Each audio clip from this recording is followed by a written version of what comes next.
Hey everybody, I'm Brad Lovell and I'm standing next to the new 2021 Bronco. This is a very special vehicle for me. I've been involved the last 3 years to help develop this vehicle and test this vehicle in all kinds of off-road environments. We've spent a lot of time in Johnson Valley on King of the Hammers course. We've been in mud, we've been to Moab, we've been through the Rubicon, and right now we're out here in Colorado. And I got involved with the program because I'm a lifelong enthusiast of off-roading. I'm a lifelong Bronco owner. My brother was brought home from the hospital in a Bronco. We raced him down in Baja. We've always been Ford guys, and I was lucky enough through happenstance to get involved with the program through racing and my engineering background. And I think that's really paid off for this program because these guys want to get it right. This is an authentic vehicle, and that's very important to me, to have it be authentic. It's not being fake. It has real content that makes it a great off-road vehicle, and it has all the other things that are going to get built in a Ford vehicle. It's going to be safe, it's going to ride well, but for me, the influence and what I love about this vehicle so much is the capability off-road. Ford is back. It was stated long ago with the Raptor, and now it's here with the Bronco, and that's really exciting for me. So what I'd like to do is go around and point out some of the coolest things on this vehicle. One of the most discussed things about the new Bronco is the independent front suspension. And I'm a solid axle guy. The majority of the vehicles I have are solid axle, but I've also spent time in IFS vehicles going fast in the desert. It's always been a question of, does IFS work in the rocks? And if you look at how things have evolved, the fastest King of the Hammers vehicles out there, they're all IFS. So IFS does work, and this system is built right. And the thing that really helps it work so well is the stay bar disconnect, which we'll talk about in a little bit. But the system is really robust. The A-arms are really long, and we got good travel numbers out of it. So it makes it so much more comfortable getting to the trail for daily driving, and the thing works really well in the heavy rock. As a rule of thumb, I've told everybody this thing is better than the competition, faster than 5 miles an hour, and then at about 45 miles an hour, it gives up to, the king of the desert, the Raptor. But what we found in validation going through the Rubicon and in Moab, that this thing is pretty much better at everything under 5 miles an hour too. One of the things I'm most excited about in the new Bronco is this hero switch area up here. When we went through the interior design, it was really important to get the off-road features high up on the dash so you can see them when you're bouncing around. You don't want to be fumbling down around here trying to activate lockers and things like that. So this is very clear, very good interface. And this vehicle here is equipped with front and rear lockers and stay bar disconnect. So the thing about the stay bar is stay bar disconnect has evolved through competitive vehicles. It's very hard to engage and disengage, and you have to be on flat ground. So if you get up on a rock and you see that you need your stay bar disengaged, it's already too late. You have to back down and try to get it to work. With this system, it's just one press, right, like that. It doesn't matter if you're bound up. And it was the coolest thing the first time I used it, because we were getting kind of teetery on some rocks, and I just engaged it or disengaged it, and the whole vehicle settled down and we could continue forward. And it also seamlessly re-engages at about 25 miles an hour. So what I do is pretty much any trail where we're going to bounce around, I just disengage it, and the ride is so much better.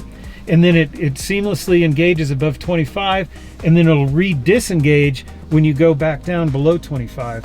So it's just working in the background, it's active suspension, and it makes the ride so much better and gives you articulation out of the front IFS. So that system really has me excited. With Ford Raptor came drive modes, and that has now been adapted to GOAT modes in the new Ford Bronco. What are GOAT modes?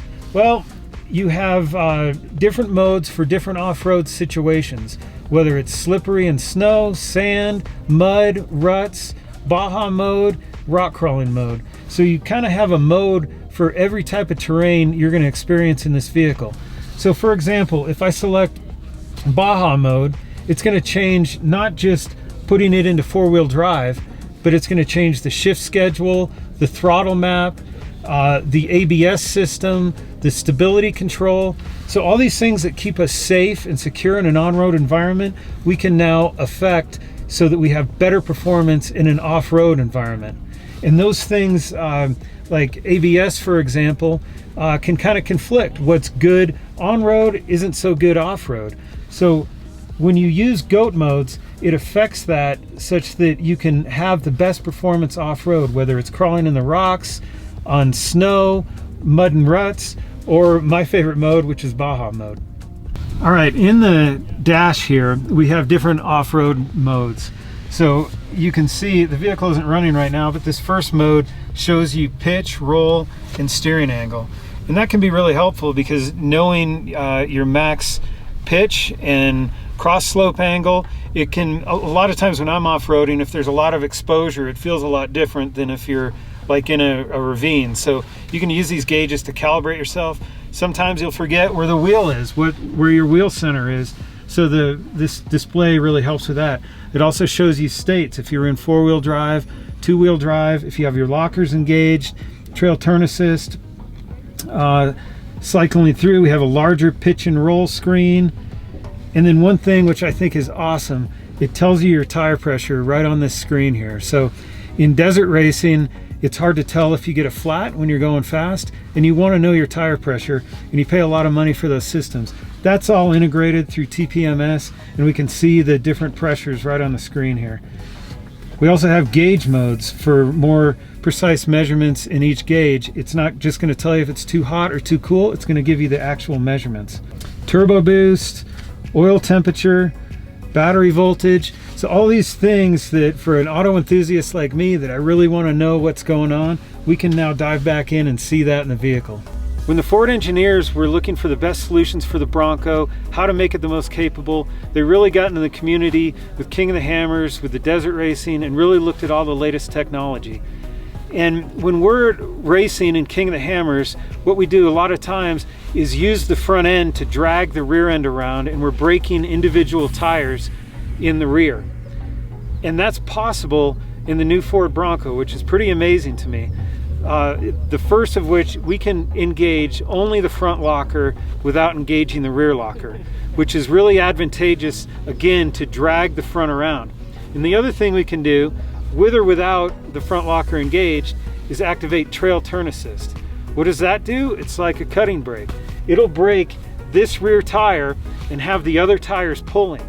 So in either tire, so as you turn the wheel to full lock, it'll activate the brake on that single rear tire only and allow you to do really sharp tractor turns. So is it fun and cool in the sand? Absolutely, a great time. But where it's really useful is doing really technical rock crawling. It's something that we'd call a front burn, but if you have the vehicle unstable up on some rocks, you engage that rear brake and you pull it down by turning a lot of angle in the front and getting stable again. And that's what we can now do in the Ford Bronco. One accessory I'm really excited about is this fold down table, because it gives you the best of both worlds between having a hatch that opens and a tailgate. And they've incorporated hard points on the gate here itself for this accessory or others like it. There've been a lot of questions about the back seats, and I actually have a few minutes riding in the back seat of a two-door out in the desert. The first thing I noticed was the lack of a B-pillar here. There's nothing that feels threatening in front of your head, and you have this great open view with the top off. There's a good view out the windshield. Seats are angled back enough, and really it felt like there was a lot of room back here. And as you fold them down, you just lift this cushion up and then pull a lever, and it folds down flat, so it's easy to stack cargo on top of it. One thing I really did when I got involved is pushed hard for tires and wheels. And this, I'm sitting next to a Badlands model, which comes base with BFG KO2s. And then you can upgrade to the Goodyears here with a wheel that you can make into a beadlock. How does that work? You take this trim ring off, you take it to a tire shop, they'll pop the bead over to the outside, and then you put a beadlock ring right back on the same wheel. And then it also comes with what I'm most excited about, which is a 35-inch tire package with the Sasquatch. I've always said the bigger the tire, the smaller the desert, and it really shows. It helps in performance, it helps with ride quality, and it's something that is pretty exciting to be able to get 35-inch tires on a Bronco. An important feature for off-roading here are the optional rock rails. They're available on Black Diamond and Badlands. Why is this important? Because oftentimes you fall off a rock and you'll hit this rock rail here instead of the body. It gives you protection. It's a point that you can use to rotate the vehicle to maneuver through big rocks. And this is a pretty robust piece. The designers of this spent a week with us out in Johnson Valley testing it, and boy, there were a couple times they told me, just drive off this rock here, slam it on the rail. And they're very interested in making it right, and we have a great system here, and it's mounted to the body. It's not mounted to the frame, so the frame and the body move independently, so this is locked to the body itself. It's right in the structure of it, and it's a point that we've used many times through Rubicon, Moab, and out in Johnson Valley to maneuver the vehicle. You can actually wedge a rock right up against here and rotate the whole vehicle. It's a technique we use a lot of times to weave through rocks. All in all, I am really excited about the Ford Bronco. I can't wait to get mine in the driveway. I think it's a great example of how modern technology has really come around for the off-road enthusiast. I've seen modern technology and systems just benefit on-road driving and not so much off-road. Now I feel like that emphasis is finally here for off-road through systems like the GOAT modes, through enablers like the stay bar, the lockers, trail turn assist, one pedal. There's so much capability built into this vehicle alongside with modern technology, integration with the sync system, and it's a comfortable vehicle that you can drive every day. So like I say, I can't wait to get mine in the driveway and come out and enjoy some of these trails in Colorado.